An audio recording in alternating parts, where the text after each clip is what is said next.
el dios oscureció el cielo y el universo se quebró. ¿Y qué dios dices que era ese? El de la magia, el dios de la magia, era, de la magia. Pero el de la magia, o sea, el de toda la magia, o solo de un poquito de la magia, o cómo va eso. El de la magia mala, oscura, negra, mala, todo. El malo, ¿vale? El malo. Era el malo. En el anterior episodio hablábamos de lo conciso y terrenal que es empezar a construir una ambientación o cualquier tipo de entorno desde el punto más cercano a nosotros mismos, desde lo más próximo a la acción que tenemos en mente, es decir, empezando desde abajo. Pero ¿qué ocurre si lo que tenemos en mente es algo mucho más grande?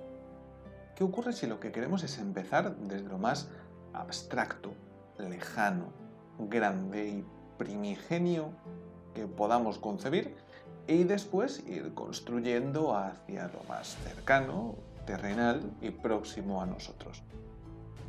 ¿Qué ocurre si queremos darle cuerpo, forma y vida a algo descomunalmente grande y antiguo? Y para eso queremos hacerlo partiendo desde el principio. Bueno, pues de eso vamos a hablar hoy, de cómo empezar a construir ambientaciones desde arriba hacia abajo. Tanto si vuestro objetivo es crear una ambientación concreta para el entorno de algo muy específico que estéis escribiendo, como crear un mundo por completo en el cual desarrollar el resto de vuestras narrativas, suele ser buena idea intentar empezar por el principio.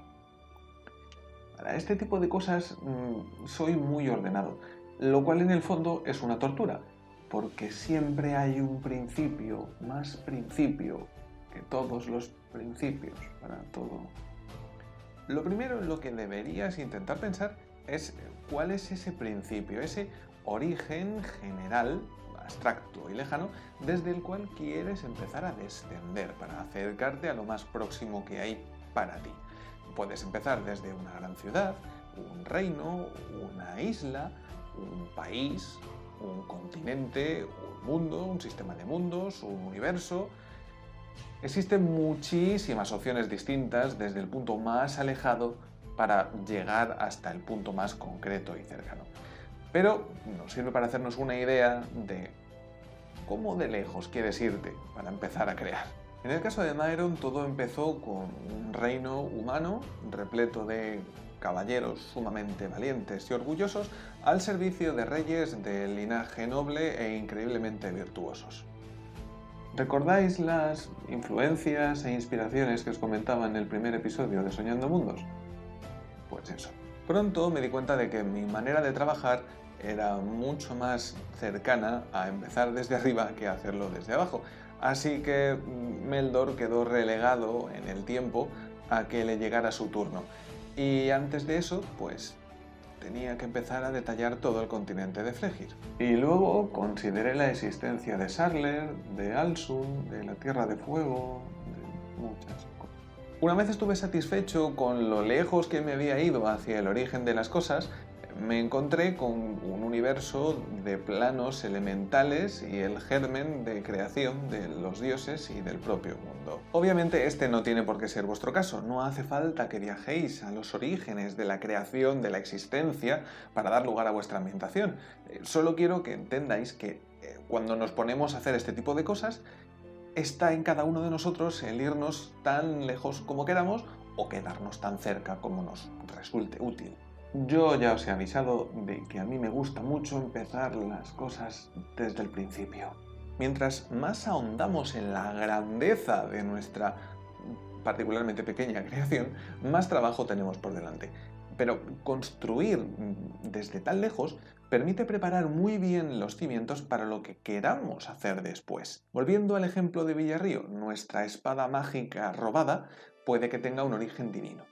Por ejemplo, un regalo a los primeros pobladores de las llanuras o un obsequio para, no sé, asegurarse la supervivencia de una estirpe concreta de los humanos que lideraran al resto en alguna epopeya mágica o incluso tal vez sea un fragmento de un arma mayor, o algo creado en el albor de los tiempos a base de martillazos de un ser supremo de la creación capaz de dar vida a elementos importantes de la magia.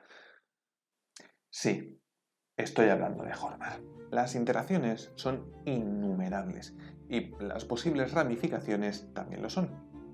Todo eso permite tener un bagaje de contenido ya creado del cual poder ir tirando conforme nos sea necesario o útil para traerlo más cerca de nosotros o de la acción que nosotros queremos detallar en ese momento. El punto negativo de todo esto es que crear todo ese trasfondo, aparte de suponer un trabajo considerable, necesita un control sumamente estricto para no contradecirte, para no perderte y para intentar organizarte. Si no, puede ser un auténtico caos. Como podéis ver, aunque para algunas cosas una opción pueda resultar más inmediata y sencilla que otras, es posible que tengáis que mezclarlas de alguna manera para que lleguéis a un punto que os sirva para detallar todo lo que estáis buscando. Prácticamente siempre dependerá del nivel de elaboración al que estéis dispuestos a someteros a la hora de recurrir a lo más antiguo y original o a lo más reciente, cercano y próximo. Mezclar ambos elementos, ya os digo, suele ser la manera mejor de encontrar algo que consigues que vaya creándose poco a poco y que tenga una apariencia física, fáctica y cercana, y el hecho de que vayas creando elementos de los que, bueno, poder tirar en el futuro y que te sirvan para unir hilos y, nunca mejor dicho, hilar todo tipo de creaciones posteriores que se acerquen a la verosimilitud y a la credibilidad de lo más próximo a nosotros. Que también es verdad que es donde más suele chirriar el hecho de que ocurran cosas sin ningún tipo de explicación. Recordad que lo importante es que no dejéis de crear nunca y nos veremos en el próximo episodio donde es posible que hablemos de algo concreto y nos dejemos del origen del universo.